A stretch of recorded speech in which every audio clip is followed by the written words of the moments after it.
Well, Paul, all things considered, I think you'd take that as a great successful afternoon.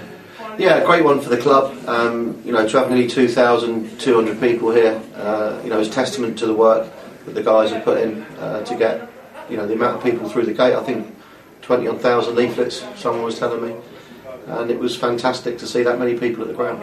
And a good game as well. They saw certainly first half some terrific football from Sutton. Yeah, we were at it, weren't we? First half especially. I thought, we looked like a team that really knew what it was about in terms of, a lot of the stuff that we've worked on in training, a lot of the gameplay, is coming off. And, there were some outstanding performances. I thought Damien Scannell, for me, was just ran that game in the first half. And then, when we got the switches of play in, we managed to get Dale Binns into the game and Simon into the game. We were a real threat, but all the goals were quality goals, and I don't think anyone, 4 or 5, maybe 6 in that first half wouldn't have been far wrong. The first one, particularly the passing that cut the defence open, was terrific. Yeah, and what was a difficult pitch, funny enough, because the pitch has dried out a bit, and we went on it before, and it's very dry actually. So whilst it wasn't as bobbly and bumpy as last week, it wasn't an easy surface, and to see the lads put in those 7-8 passes for that first goal and such a nice finish from Damien was. It's a pleasure to see, really. You had to make a change up front. You must be pleased with the way Gavin McCallum came in. Yeah, Slabs has been struggling with the groin, so it was right to give him a rest today. He could have come on if we'd needed him.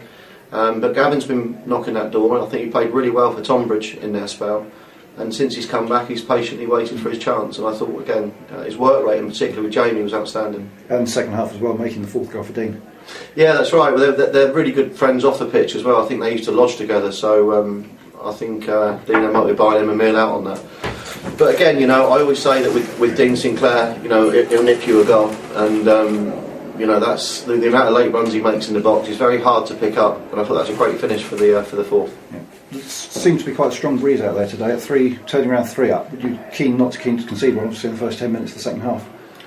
Not really. I wouldn't say that we overly concentrated on that in the team talk. We felt that they would try and probably play for at least pride. 3 goals to get back at our place is going to be difficult. And I thought Basingstoke did that, in fairness to them. And obviously, the only disappointment is quite a weak sending off, really. I mean, the first booking was innocuous, which the referee acknowledged to me at half time, and the second was even more innocuous, in my opinion. I think Kessie actually fouled Dale Binns in the lead up to Dale pulling him back. So again, the referee, knowing he booked him and telling me at half time that he felt that perhaps that was harsh, you'd like to think he might have shown a little bit of I don't know, just disappointed for Dale, but he'll miss the game at home against Bath. Leniency was the word I was looking for. Yeah. And new signing today, Michael Spillane, pleased with his debut? Yeah, very much so. I mean, it was crucial that we brought in someone to cover what Reece Weston was giving us, which was Mickey's preferred position would be centre midfield, probably in the holding role, but his next best position is centre half, and he can also play right back, and as you saw today, ended up playing left back.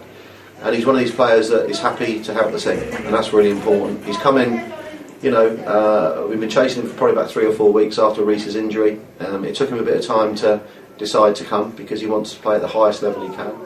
And what we've offered him is the chance to play higher, because if he does well for us, I'm sure someone might come back in and offer him a chance to play. And making changes in the second half, so it's just a question of rotating the squad with a comfortable position. Yeah. I mean, very much with Tuesday in mind. We played a lot of games again recently. Craig Dundas in particular plays every minute of every game, so it's good to get Craig, off after sort of 5-10 minutes of the second half. And the same with Jamie Taylor. Really, I thought Jamie, was also putting a good shift. So all the substitutions. Certainly the first 2 were with that in mind, yeah. And looking forward to trying to keep the pressure on at the top on Tuesday at home to Gosport. Yeah, like I said, I think it's for Eastleigh now to probably slip up. I think Eastleigh, certainly Eastleigh have won today, I've heard, and obviously Bromley are saying that Bromley have lost. So, we're probably searching for that second spot, probably, which would give you the home advantage if you did win. I think that's important. And we're going to need Eastleigh to slip up and keep going. The facts are that we've won 8 and drawn 2 of our last 10, and the reality is we probably have to do that again between now and the end of the season to really challenge. But it's Eastleigh's to lose at the minute, and we'll wait and see how they get on against Whitehawk on Tuesday, because that's not easy. Hopefully the people turned up today, enjoyed it, and come back and support us again on Tuesday. Well, that's always the real test, isn't it? Tuesday night games traditionally, more football on. But you'd like to think they enjoyed the experience. Certainly I think the next Saturday game would be the one that we should take more notice of.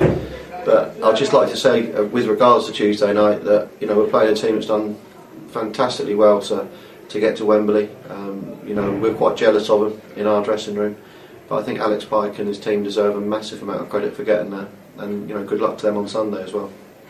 Okay, thanks very much.